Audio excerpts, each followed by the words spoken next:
प्यारे बच्चों, Hindi online class में आपका स्वागत है। आज हम आपको पढ़ाने जा रहे हैं आचरण की सभ्यता। ये सरदार पूर्ण सिंह का निबंध है। पढ़ाने से पहले हम आपको सरदार पूर्ण सिंह के बारे में बताना चाहते हैं। इससे पहले हम आपको इनका जीवन परिचय लिखने के लिए दे चुके हैं। तो चलिए कुछ बातें हम इनके बारे में जानते हैं कि सरदार पूर्ण सिंह का जन्म जो है एबटाबाद जिले में हुआ था। बहुत अच्छा संपन्न इनका परिवार था। 1881 में इनका जन्म हुआ था और इनकी शिक्षा जो थी मैट्रिक तक तो इन्होंने रावलपिंडी में की। फिर इंटरमीडिएट की परीक्षा लाहौर से उत्तीर्ण की थी। फिर इंपीरियल यूनिवर्सिटी में भी इन्होंने अध्ययन किया, लेकिन बाद में इनकी भेंट जो थी स्वामी राम तीर्थ से हुई, जिससे ये सन्यासी की तरह जीवन व्यतीत करने लगे। ठीक है। अधिकतर ये निबंधकार के रूप में सबसे फेमस रहे हैं, प्रसिद्ध रहे हैं। इनके कुल 6 निबंध मिलते हैं। 6 निबंधों में जो नंबर 1 सच्ची वीरता है, जो आपने जूनियर क्लास में पढ़ी थी। दूसरा आचरण की सभ्यता है, जिसे आप 11th में पढ़ेंगे। मजदूरी और प्रेम है। अमेरिका का मस्त योगी वाल्ट हिटमैन है। कन्यादान है। पवित्रता है। ये इनके निबंध रहे हैं। और इनकी भाषा जो रही है वो अधिकतर इन्होंने शुद्ध भाषा जो है खड़ी बोली उसको अपनाया है। हालांकि उस भाषा में फारसी तत्सम कुछ शब्द मिल जाया करते हैं, खड़ी बोली ही रही है। ठीक है। इसलिए निबंधकार के रूप में सरदार पूर्ण सिंह का जो स्थान है वो अग्रणी है और सदैव हिंदी साहित्य इनके योगदान के लिए ऋणी रहेगा। इनकी मृत्यु जो है 1931 ईस्वी में हो गई थी। ठीक है। इनका जो आचरण की सभ्यता निबंध लिखा गया है बहुत ही अच्छा निबंध है। उससे पहले हम पढ़ाने से पहले आपको इसकी प्रस्तावना देखिए, पढ़िएगा। अपनी कॉपी, पेन, पेंसिल, किताब को अवश्य साथ में रखिएगा और पाठ को खोल के रखिएगा ताकि आप लोगों को बहुत अच्छे से समझ में आए। क्योंकि अगर पुस्तक आपके सामने होगी तो आप अच्छे से पाठ को पढ़ के समझ सकते हैं। ठीक है। आचरण की सभ्यता। देखिए बच्चों, आचरण अपने आप में ही एक प्रभावशाली शब्द है। आचरण चाहे बोलने का हो, बात करने का हो, चलने का हो या खाने का हो, पीने का हो, किसी भी तरह में आपका आचरण जब दिखता है तो आपका व्यक्तित्व दिखाई देता है। आपका आचरण ही आपकी पहचान दिलाता है। आपका आचरण अगर बहुत अच्छा है तो आप बड़ी सफलता प्राप्त कर सकते हैं। ठीक है ना बच्चों। तो देखिए, सरदार पूर्ण सिंह ने प्रस्तुत निबंध आचरण की सभ्यता भावपूर्ण शैली में लिखा है। किसमें लिखा है बच्चों? भावपूर्ण शैली में। इसमें लेखक ने आचरण के विविध पक्षों का उल्लेख करते हुए मानव जीवन में उसके महत्व की चर्चा की है। देखिए बच्चों, आचरण का हमारे जीवन में क्या महत्व है इसके बारे में इन्होंने बताया है। लेखक के अनुसार सदाचरण अपूर्व वस्तु है। जिस व्यक्ति को आचरण का ये भंडार मिल जाता है उसके लिए कुछ भी अप्राप्त नहीं रह जाता। देखिए बच्चों, बताया था हमने कि आचरण के माध्यम से, आचरण अगर अच्छा है आपका तो आप हर जगह सफल हो सकते हैं और बहुत कुछ प्राप्त कर सकते हैं। सदाचरण सभी विधाओं, कलाओं, साहित्य एवं राजस्व से भी श्रेष्ठ है। बच्चों, चाहे जो आचरण है हमारा, सदाचरण है, अच्छा आचरण है, अच्छा व्यवहार है, वो सभी विधाओं में, कलाओं में, साहित्य में और राजसत्ता का भी जो है, राजसत्ता जो है उससे भी श्रेष्ठ होता है। लेखक के अनुसार सदाचरण की भाषा मौन होती है। ये मन के विभिन्न क्रियाकलापों से स्वयं प्रकट होती है। आचरण की भाषा कैसी होती है? मौन होती है। ये हमारे व्यवहार के द्वारा प्रकट हुआ करती है। ठीक है ना बच्चों। व्यवहार जैसा हम करते हैं उससे हमारा आचरण दिखाई देता है, वाणी से नहीं। लेखक के अनुसार आचरण हिमालय के समान उच्च एवं महान है। जिस प्रकार हिमालय के निर्माण में अनंत काल लगा होगा, उसी प्रकार आचरण के निर्माण में भी दीर्घ काल लगता है। इस प्रकार सदाचार की प्राप्ति आसानी से नहीं होती। लेखक के अनुसार आचरण का विकास मानव जीवन का उद्देश्य होना चाहिए। आचरण की सभ्यता के विकसित हो जाने पर मानव में मानसिक सभ्यता का उदय होता है और समस्त द्वंद्व स्वयमेव समाप्त हो जाते हैं। लेखक के अनुसार आचरण की सभ्यता का क्षेत्र निराला है। उसमें धार्मिक संकीर्णता, द्वेष, घृणा, अस्पृश्यता, पाप, निर्धनता जैसे अवगुण नहीं होते। प्रस्तुत निबंध के माध्यम से लेखक ने सृजनात्मक एवं रचनात्मक कार्यों में लगने का भी संदेश दिया है। बच्चों, आज हम आपको पढ़ाने जा रहे हैं जो आचरण की सभ्यता। वास्तव में मनुष्य का जो आचरण होता है वो बहुत बड़ा भंडार होता है, एक खजाना होता है जिसे हम बोल सकते हैं। और उस आचरण की बदौलत वो दुनिया में, संसार में हर जगह सफल होता है और जो भी प्राप्त करना चाहता है उसको वो प्राप्त कर लेता है। ठीक है, आइए बच्चों, अब हम पाठ पढ़ते हैं, ध्यान से देखिएगा। विद्या, कला, कविता, साहित्य, धन और राजत्व से भी आचरण की सभ्यता अधिक ज्योतिषमती है।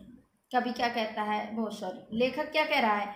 लेखक कहता है कि जो विद्याएं हैं, कलाएं हैं, कविता है, साहित्य है, धन है, राजसत्ता है, उससे भी कहीं बढ़ के हमारा आचरण है। आचरण की जो सभ्यता है वो अधिक ज्योतिषमती है। ज्योतिषमती मतलब चमत्कारिक है। ज्योतिषमती मतलब चमत्कारिक, लिख सकते हैं बच्चों आप लोग, चमत्कारिक। ठीक है, तो आचरण की सभ्यता हमारे लिए बहुत महत्वपूर्ण है, प्रभावी है, चमत्कारिक है। आचरण की सभ्यता को प्राप्त करके कंगाल आदमी राजाओं के दिलों पर भी अपना प्रभुत्व जमा सकता है। इस सभ्यता के दर्शन से कला, साहित्य, संगीत को अद्भुत सिद्धि प्राप्त होती है। राग अधिक मृदु हो जाता है। विद्या का तीसरा शिव नेत्र खुल जाता है। चित्रकला का मौन राग अलापने लग जाता है। वक्ता चुप हो जाता है। लेखक की लेखनी थम जाती है। मूर्ति बनाने वाले के सामने नए कपोल, नई छवि का दृश्य उपस्थित हो जाता है। देखिए बच्चों, लेखक क्या कह रहा है? लेखक कहता है कि संसार में जो विद्या है, कला है, साहित्य है, धन है, राजसत्ता है, उससे भी बड़ी चमत्कारिक वस्तुएं हैं, लेकिन व्यक्ति इन सबको जीत सकता है, सारे संसार को जीत सकता है। इससे भी अधिक चमत्कारिक क्या चीज़ है? आचरण की सभ्यता, जिसकी बदौलत मनुष्य सब पर विजय प्राप्त कर सकता है, इन सभी पर विजय प्राप्त कर सकता है। एक कंगाल व्यक्ति भी यदि वो आचरणवान है, सदाचारी है, तो एक निर्धन व्यक्ति भी धनवान लोगों पर राज कर सकता है, उनके हृदय में अपना स्थान बना सकता है, उनके हृदय में राज्य कर सकता है। वह राजा पे जादू चला के उस पर शासन कर सकता है। राजा भी उस निर्धन व्यक्ति की बात मानने पे मजबूर हो जाता है, उस पे भी। किस वजह से? आचरण की सभ्यता, आचरण की वजह से। इसलिए यहाँ पर लेखक कहता है कि आचरण में वो एक ऐसी शक्ति है, अद्भुत शक्ति होती है, जिससे व्यक्ति सब कुछ प्राप्त कर सकता है। ठीक है, नई नई ऊंचाइयों पर प्राप्त कर सकता है। व्यक्ति के अंदर जो राग है, प्रेम, उसमें मधुरता आ जाती है। ऐसा लगता है जैसे शिव का तीसरा नेत्र जो होता है, कल्याणमयी नेत्र, वो खुल जाता है, हर जगह कल्याणकारी हो जाता है, सब कुछ उसे संसार में कल्याणकारी लगने लगता है। किसकी वजह से? आचरण की वजह से। तो कभी लेखक कहता है चित्रकला का मौन राग अलापने लग जाता है। जो चित्रकला की भाषा है वो मौन होती है। उस बच्चों, जब कोई चित्र होता है वो चित्र बोलता नहीं है, बल्कि उस चित्र में अपने आप उसके भाव दिखाई देने लगते हैं, छलकने लगते हैं। तो यहाँ पर लेखक कहता है कि चित्रकला जो है वो मौन होती है, चुप होती है, लेकिन उसकी भाषा मौन जरूर होती है, लेकिन क्या होता है उसमें? आचरण निहित होता है।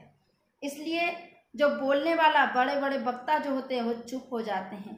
लेखक के अंदर, लेखक की लेखनी के अंदर भी इतनी सामर्थ्य नहीं होती है जो वो उसका वर्णन कर सके, आचरण का वर्णन कर सके। उसकी लेखनी भी थम जाती है, रुक जाती है, नहीं वर्णित कर सकती है। मूर्ति बनाने वाला भी उसके सामने एक नया चित्र उभरने लगता है, आचरणवान का एक नया चित्र उभरने लगता है, एक नए गाल, नए नैन, नई छवि उपस्थित हो जाती है, जिससे वो अपनी मूर्ति गढ़ने लगता है। तो लेखक का कहने का मतलब यह है कि आचरण में भले ही हमें बोलता हुआ कोई शब्द सुनाई नहीं देता है, लेकिन आचरण जो है अपने आप व्यक्ति के व्यवहार से उपस्थित होने लगता है, भावों को उकेरने लगता है। जब मूर्तिकार उस मूर्ति को बनाता है तो भाव अपने आप उकरने लगते हैं, उसमें निकलने लगते हैं, नई छवि का दर्शन होने लगता है। ठीक है बच्चों, आचरण की सभ्यता में भाषा सदा मौन रहती है। इस भाषा का निघंटु श्वेत शुद्ध श्वेत पत्रों वाला है। इसमें नाम मात्र के लिए भी शब्द नहीं। ये सभ्य आचरण नाद करता हुआ भी मौन है, व्याख्यान देता हुआ भी व्याख्यान के पीछे छिपा है, राग गाता हुआ भी राग के सुर के भीतर पड़ा है। मृदु वचनों की मिठास में आचरण की सभ्यता मौन रूप से खुली हुई है। नम्रता, दया, प्रेम और उदारता सबके सब सभ्यता सभ्य आचरण की भाषा के मौन व्याख्यान है। मनुष्य के जीवन पर मौन व्याख्यान का प्रभाव चिरस्थायी होता है और उसकी आत्मा का एक अंग हो जाता है। बच्चों, लेखक ने बताया है कि जो आचरण है वो इतना प्रभावी ढंग से जब व्यक्ति का आचरण दिखाई देता है तो उसका आदर्श आचरण के महत्व का प्रतिपादन जो लेखक ने किया है उसके बारे में बताया है कि कथनी से ज़्यादा करनी में विश्वास है। लेखक को कथनी से ज़्यादा करनी में विश्वास है, इसलिए वो बता रहा है कि आचरण की जो भाषा है वो सदा मौन रहती है। उसकी भाषा को, आचरण की भाषा को कभी भी ना तो लिखा जा सकता है और ना ही बोला जा सकता है। उसकी भाषा कैसी रहती है? मौन रहती है, क्योंकि उसके पास कोई भी शब्दकोश नहीं है, कुछ भी नहीं लिखा जा सकता है। आचरण की भाषा सदैव मौन रहती है, मूक रहती है, और इस आचरण को सिर्फ व्यवहार के द्वारा ही प्रकट किया जा सकता है।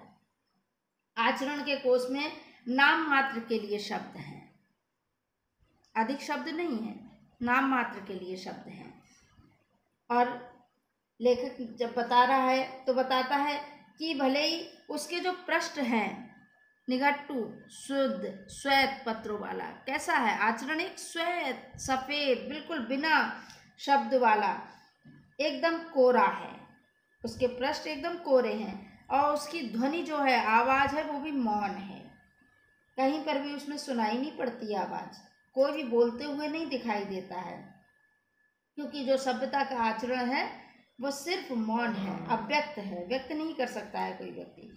आकर्षक राग गाता हुआ भी राग के अंदर विद्यमान तो रहता है, भाई राग आवाज़ निकलती है ना, कोई सुर की आवाज़, उसमें राग रहता है, लेकिन वो स्पष्ट दिखाई नहीं देता है, कहीं पे लिखा हुआ नहीं है, सिर्फ उसमें मीठे मीठे वचन, उसी प्रकार से मौन भावना पाई जाती है, मूक भावना पाई जाती है। जिस प्रकार बच्चों की तोतली में क्या कह रहा है? मृदु वचनों की मिठास में आचरण की सभ्यता मौन रहती खुली हुई है। नम्रता, दया, प्रेम, उदारता सबके सभ्य आचरण की भाषा के मौन व्याख्यान है। मनुष्य के जीवन पर मौन व्याख्यान का प्रभाव चिरस्थायी होता है और उसकी आत्मा का एक अंग बन जाता है। कवि क्या कहता है कि जिस प्रकार बच्चे की तोतली बोली में एक आकर्षक मौन छिपा होता है, उसकी बोली स्पष्ट नहीं होती। कोई बच्चा है, बोलता है, तो उसकी बोली में सही से शब्द हमें समझ में नहीं आते हैं, तोतली भाषा में बोलता है, लेकिन फिर भी हम उसके बातें जो है अच्छे से समझ लेते हैं, स्पष्ट समझ लेते हैं कि हाँ ये बच्चा कह क्या रहा है, उसकी बोली में ही सब स्पष्ट हो जाता है। उसी प्रकार सभ्य आचरण जो है उसके भी 4 प्रमुख व्याख्यान हैं। कौन कौन से? नम्रता, दया, प्रेम और उदारता। इनके द्वारा व्यक्ति का जो आचरण है वो प्रकट होता है। इनके द्वारा नम्रता, दया, प्रेम और उदारता, ये सब हमारे क्या हैं? अच्छे आचरण की भाषा के मूक व्याख्यान हैं। व्यवहार लाने पर ही इन्हीं चीज़ों का जब प्रभाव दिखाई देता है तभी व्यक्ति का आचरण छलकता है। ठीक है ना? इस प्रकार आचरण की भाषा जो है मौन होकर भी आत्मा का एक अनन्य अंग बन जाता है, अनन्य अंग बन जाती है। अर्थात सदाचरण जो है मनुष्य की आत्मा को स्थायी रूप से प्रभावित करता है। ठीक है, इसलिए आचरण का इसमें बहुत महत्वपूर्ण स्थान है।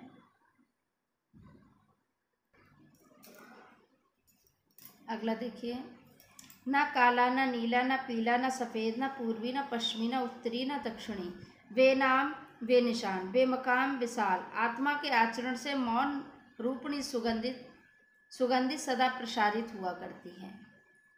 इसके मौन से प्रसूत प्रेम और पवित्रता धर्म सारे जगत का कल्याण करके विस्तृत होते हैं।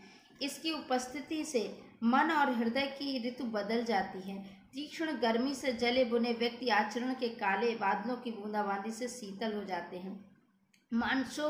मानसोत्पन्न शरद ऋतु से क्लेशातुर हुए व्यक्ति इसकी सुगंध में अटल वसंत ऋतु के आनंद का पान करते हैं। आचरण के नेत्र के एक अश्रु से जगत भर के नेत्र भीग जाते हैं।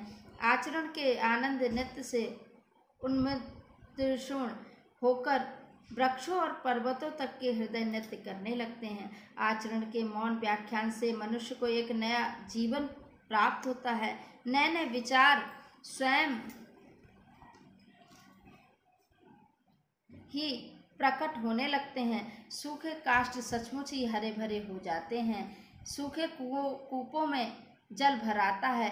नए नेत्र मिलते हैं। कुल पदार्थों के साथ एक नया मैत्री भाव फूट पड़ता है। सूर्य, जल, वायु, पुष्प, पत्थर, घास, पात, नर, नारी और बालक तक में एक अश्रुपूर्व सुंदर मूर्ति के दर्शन होने लगते हैं।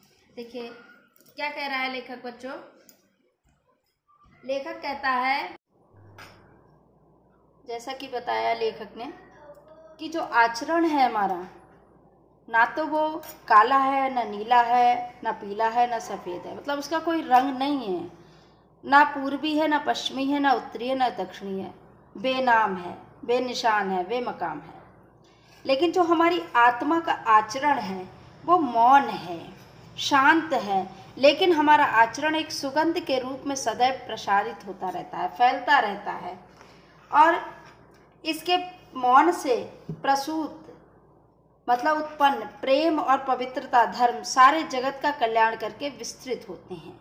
आचरण जो होता है, जब हमारे अंदर आचरण उत्पन्न होता है तो प्रेम और पवित्रता धर्म संसार में हर जगह फैलते हैं, विस्तृत होते हैं। और इसकी उपस्थिति से हमारा हृदय जो होता है, हृदय की ऋतु भी बदल जाती है, मतलब हमारे हृदय में भी परिवर्तन हो जाता है, हमारे भाव भी बदल जाते हैं, हमारे विचार भी बदल जाते हैं। जैसे तीक्ष्ण गर्मी से जले भुने व्यक्ति आचरण के काले बादलों की बूंदाबांदी से शीतल हो जाते हैं। लेखक का कहना है, जिस प्रकार से कोई व्यक्ति जला भुना होता है और उस पर बूंदाबांदी हो जाए बादलों की तो उसे ठंडक शीतलता प्राप्त होती है, उसी प्रकार से जब कोई क्रोध में चलता हुआ व्यक्ति होता है और उसको आचरण की शीतलता प्राप्त हो जाती है, आचरण की बूंदाबांदी से जब वो शीतल हो जाता है तो उसका मन बड़ा प्रसन्न हो जाता है, शांत हो जाता है। क्रोध जो होता है, क्रोधाग्नि से जला हुआ व्यक्ति शांत हो जाता है, क्रोध शांत हो जाता है। ऐसे ही मानसोत्पन्न शरद ऋतु से क्लेशातुर, जो व्यक्ति शरद ऋतु में दुखी है, परेशान है, तो उसकी भी सुगंध में अटल वसंत ऋतु के आनंद का पान करते हैं। जब व्यक्ति शरद ऋतु में भी दुखी होता है, लेकिन आचरण वाला व्यक्ति जो होता है, जो सदाचारी होता है और आचरण को अपना लेता है, अच्छे व्यवहार को अपना लेता है, तो उसका हृदय भी वह भी वसंत ऋतु के समान आनंद का पान करने लगता है। आचरण के नेत्र के एक अश्रु से जगत भर के नेत्र भीग जाते हैं। हमारा व्यवहार जब अच्छा होता है तो संसार पूरा, हर कोई हमसे प्रभावित होता है और एक भी अश्रु से ये सारा संसार जो होता है उसके नेत्र भीग जाते हैं, मतलब सब लोग हमसे प्रभावित होते हैं। और आचरण के आनंद नृत्य से उन मदीष्ण होकर वृक्षों और पर्वतों तक के हृदय नृत्य करने लगते हैं। जब हम अच्छा आचरण करते हैं, अच्छा व्यवहार करते हैं, हमारे अंदर अच्छा आचरण आ जाता है, अच्छा व्यवहार आ जाता है, लोग हमसे प्रसन्न होते हैं, प्रभावित होते हैं, तो हमारा जो मन होता है वो मादकतापूर्ण, प्रसन्नतापूर्ण, पुलकित होकर वृक्षों और पर्वतों तक के हृदय, और हमारा हृदय किसके समान, मोर के समान नृत्य करने लगता है, वृक्षों का हृदय भी नृत्य करने लगता है, पर्वतों का हृदय भी नृत्य करने लगता है यदि हम अच्छा आचरण करते हैं। आचरण के मौन व्याख्यान से मनुष्य को एक नया जीवन प्राप्त होता है। यदि हम अच्छा व्यवहार करते हैं, हमारा आचरण बहुत अच्छा होता है, तो मनुष्य को एक नया जीवन प्राप्त होता है। जब एक नया जीवन प्राप्त होता है तो उसके अंदर नए नए विचार आते हैं, स्वयं ही नए नए भाव उत्पन्न होते हैं, प्रकट होने लगते हैं, भाव उत्पन्न होते हैं, प्रकट होते हैं। कैसे प्रकट होते हैं? जैसे सूखे काष्ठ सचमुच ही हरे भरे हो जाते हैं। बच्चों, कोई सूखा पेड़ है और अचानक वर्षा ऋतु होती है, और वर्षा ऋतु में जब वो पेड़ हरा भरा हो जाता है, जल कुओं में भर जाता है, तो उस समय सबको बड़ा प्रसन्नता होती है, वृक्ष को भी प्रसन्नता होती है, कुएं को भी प्रसन्नता होती है। तो लेखक का कहना है नए नेत्र मिलते हैं। उसी प्रकार जब हमारा आचरण अच्छा होता है और हम किसी से मिलते हैं तो सभी लोग हमसे प्रभावित होते हैं, प्रसन्न होते हैं, और कुल पदार्थों के साथ एक नया मैत्री भाव फूट पड़ता है। सबसे हमारे मित्रता का व्यवहार होने लगता है, सब हमें मित्र, अच्छा व्यक्ति समझने लगते हैं। सूर्य, जल, वायु, पुष्प, पत्थर, घास, पात, नर, नारी और बालक तक में एक अश्रुतपूर्ण सुंदर मूर्ति के दर्शन होने लगते हैं। बच्चों, जब हमारा आचरण अच्छा होता है, हमारे विचार, हमारा व्यवहार से जब वो आचरण झलकता है तो हर कोई हमसे प्रसन्न होता है, सभी लोग हमसे प्रभावित होते हैं। इसलिए हमारे आचरण जो है उसको हमें कभी भी मलिन नहीं होने देना चाहिए। ठीक है ना? आगे देखिए, मौन रूपी व्याख्यान की महत्ता इतनी बलवती, इतनी अर्थवती और इतनी प्रभावती होती है कि उसके सामने क्या मातृभाषा, क्या साहित्य भाषा और क्या अन्य देश की भाषा सबकी सब तुच्छ प्रतीत होती हैं। लेखक का कहना है जो मौन रूपी व्याख्यान है, हमारे आचरण जो मौन रूप में जो व्यक्त होता है वह इतना प्रभावशाली होता है, इतना प्रभावशाली होता है कि उसके सामने मातृभाषा, साहित्य भाषा और अन्य देश की भाषा का भी कोई महत्व नहीं होता है, तुच्छ रह जाता है, क्योंकि हमारा व्यवहार सबसे श्रेष्ठ होता है। इसलिए सभी चीज़ें उसके सामने तुच्छ होती हैं। अन्य कोई भाषा दिव्य नहीं, केवल आचरण की मौन भाषा ही ईश्वरीय है। क्योंकि अन्य भाषा जैसे मातृभाषा है, साहित्य भाषा है या अन्य देश की भाषा है, वो तो एक लिखी जाती है, पढ़ी जाती है, सीखी जाती है, मनुष्य के द्वारा ही वो बताई जाती है, सिखाई, पढ़ाई, लिखाई जाती है। लेकिन जो हमारी आचरण की भाषा है, जो मौन भाषा है, वो ईश्वरीय है, प्राकृतिक है, दैवीय है। वो कहीं से भी हमारे लिए किसी के द्वारा मिली हुई नहीं है, वो ईश्वरीय है, प्राकृतिक, स्वतः ही हमारे अंदर आती है, जिससे हर कोई प्रभावित होता है। विचार करके देखो, मौन व्याख्यान किस तरह आपके हृदय की नाड़ी नाड़ी में सुंदरता को पिरो देता है। बच्चों, जब हम अच्छा आचरण करते हैं, अच्छा व्यवहार करते हैं, तो वास्तव में हर किसी के हृदय को प्रभावित कर देता है हमारा व्यवहार। हमारे अंदर भी एक संस्कार जो उत्पन्न हो जाते हैं, नाड़ी नाड़ी में हमारे अंदर सुंदरता उत्पन्न कर देता है, वो हमारा अच्छा आचरण ही होता है। वह व्याख्यान ही क्या जिसने हृदय की धुन को, मन के लक्ष्य को ही ना बदल दिया। इसमें बताया है कि वास्तव में वो व्याख्यान ही क्या है, वो आचरण ही क्या है जो हमारे हृदय को या किसी के मन को बदल ना दे, हमारे लक्ष्य को बदल ना दे। चंद्रमा की मंद मंद हंसी का, तारागण के कटाक्षपूर्ण प्राकृतिक मौन व्याख्यान का प्रभाव किसी कवि के दिल में घुसकर देखो। सूर्यास्त होने के पश्चात ही केशव चंद्र सेन और महर्षि देवेंद्रनाथ ठाकुर ने सारी रात एक क्षण की तरह गुजार दी। ये तो कल की बात है। कमल और नरगिस में नैन देखने वाले नेत्रों से पूछो कि मौन व्याख्यान की प्रभुता कितनी दिव्य है। लेखक कहता है कि वास्तव में जब कभी कोई कल्पना करता है और अपनी कविता की कोई रचना करता है, तो उस प्राकृतिक सौंदर्य में कितने पलों को, कितना समय गुजार देता है उसको पता ही नहीं रहता है, क्योंकि उसको देखने में वो इतना मस्त हो जाता है, इतना लीन हो जाता है कि उसको ये पता नहीं रहता है कि कब दिन हुआ, कब रात हुई, उसको पता ही नहीं रहता, क्योंकि वो प्राकृतिक सौंदर्य में डूब जाता है। क्या प्रकृति हमसे बोलती है? नहीं, उसकी भाषा भी मौन है, लेकिन उसके सौंदर्य में डूबकर वह उसकी भाषा को पूर्ण रूप से समझकर अपनी काव्य रचना करने लगता है। तो लेखक कहता है कि ये तो कल की बात है। कमल और नरगिस में नयन नेत्र देखने वाले नेत्रों से पूछो कि मौन व्याख्यान की प्रभुता कितनी दिव्य है। लेखक कहता है जब हम नयन की उपमा कमल और नरगिस से देने लगते हैं तो पूछो वास्तव में हमारे नेत्र कितने प्रभावशाली होते हैं, कितनी प्रभुता उसकी दिव्य होती है। अगला देखिए बच्चों, ये पैराग्राफ इम्पोर्टेंट भी है परीक्षा के हिसाब से, तो ध्यान से देखेंगे। प्रेम की भाषा शब्द रहित है, नेत्रों की, कपोलों की, मस्तक की भाषा भी शब्द रहित है, जीवन का तत्व भी शब्द से परे है। सच्चा आचरण, प्रभावशील, अचल स्थित, संयुक्त आचरण ना तो साहित्य के लंबे लंबे व्याख्यानों से गढ़ा जा सकता है, ना वेद की श्रुतियों के मीठे उपदेश से, ना अंजील से, ना कुरान से, ना धर्म चर्चा से, ना केवल सत्संग से।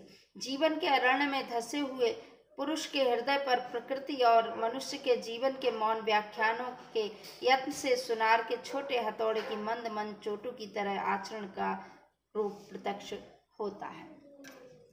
बच्चों, लेखक क्या कहता है? प्रेम की भाषा जो होती है वो शब्द रहित है, उसमें कोई शब्द नहीं है, उसको लिखा नहीं जा सकता है, क्योंकि उसे शब्दों के माध्यम से तो व्यक्त नहीं किया जा सकता है। प्रेम तो मानव के व्यवहार और उसकी चेष्टाओं से ही प्रकट कर सकते हैं। जो हम व्यवहार करते हैं, जो हमारी चेष्टाएं होती हैं, चलते फिरते, खाते पहनते, ओढ़ते, जो भी हम कार्य करते हैं, उसी के द्वारा मनुष्य के आचरण को प्रकट किया जा सकता है। तो कवि लेखक यहाँ पर कहता है कि ना तो हमारे ललाट की रेखाएं, ना हमारे जो नेत्र हैं, ना हमारे गाल, ये कोई भी हमारे आचरण को प्रकट नहीं करते हैं, बल्कि हमारे हृदय के भावों को विभिन्न विभिन्न मुद्रा में ये रहकर भाव को प्रकट कर देते हैं। ठीक है ना? तो कहने का मतलब ये है कि प्रेम की जो भाषा है उसे शब्दों में बांधा नहीं जा सकता है, क्योंकि मानव का जो सदाचरण है, प्रभावशील, अचल स्थित, संयुक्त आचरण जो है, उसी के माध्यम से, व्यवहार से आचरण प्रकट होता है। लेकिन ये आचरण ना तो साहित्य से, ना लंबे लंबे व्याख्यानों से, ना वेदों से, ना श्रुतियों से, ना उपदेश से, ना अंजील से, ना कुरान से, ना धर्म चर्चा से, ना सत्संग से, किसी प्रकार से, किसी से भी ये आचरण हम प्रकट नहीं कर सकते हैं। कितना भी कहीं पर भी हम कुछ भी करें, ये आचरण हम दिखा नहीं सकते अपना। ये सिर्फ हमारा जो व्यवहार में हम करते हैं उससे ही हम हमारा आचरण प्रकट होता है और जो दूसरे उसको अनुभव करते हैं। जीवन के अरण्य में धसे हुए पुरुष के हृदय पर प्रकृति और मनुष्य के जीवन के मौन व्याख्यानों के यत्न से सुनार के छोटे हथौड़े को मंद मंद चोटों की तरह आचरण का रूप प्रत्यक्ष होता है। लेखक क्या कहता है? लेखक कहता है कि जो आचरण है वो किसी के माध्यम से नहीं मिल सकता, ना धर्म चर्चा से, ना सत्संग से, किसी प्रकार से नहीं मिल सकता है। लेकिन आचरण के लिए व्यक्ति को किस में जाना पड़ेगा? एक बहुत गहन घने जंगल में, वन में प्रवेश करना पड़ेगा, तब कहीं उसका आचरण आएगा, उसको मिलेगा। और जब वो अरण्य में, जंगल में प्रवेश कर लेता है तो वो निश्चल प्रकृति और मानव जीवन से के शब्द रहित व्याख्यान के माध्यम से धीरे धीरे अपने आचरण को प्रकट करने लगता है, प्रभाव डालने लगता है। और धीरे धीरे इतना प्रभाव डालने लगता है, पड़ जाता है कि जैसे कोई सुनार है और अपनी हथौड़ी से धीरे धीरे चोट मार के कितने सुंदर सुंदर गहनों को वो बना लेता है। उसी प्रकार से मनुष्य अपने छोटे छोटे अच्छे अच्छे व्यवहार से बड़े से बड़ा आचरण करके लोगों के हृदय पर अपना प्रभाव छोड़ सकता है। ठीक है ना बच्चों? आगे देखिए, आगे की वीडियो हम अगले वीडियो में लेकर आएंगे। अभी तक के लिए इतना ही है। अगला पैराग्राफ आगे की वीडियो में मिलेगा। तब तक के लिए धन्यवाद।